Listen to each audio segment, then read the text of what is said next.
yung problema ng MacBook mo? Yung battery life niya, 0% na po. So, kailangan ko po ng battery replacement. Dahil po dun sa battery is naglalag po yung laptop. So, kailangan po kasi for school. Anong mangyari pag tinanggal mo yung saksak? Mamamatay po siya automatic.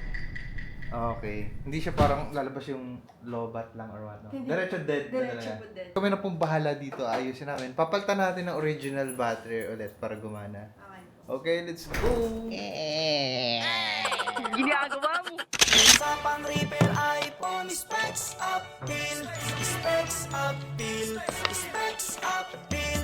Usapang repair iPhone, specs uphill lang ang sakalam.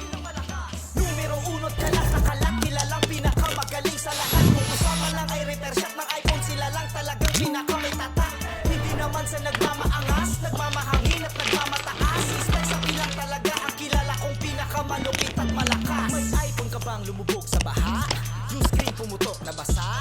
Maghapon ka ng balisa kasi di mo alam saan ipapagawa. Pwes pag-asa ay wag mawala, kasi meron pang himala nandito. Last pag ninyong battery. Okay na? Ay. Pinak.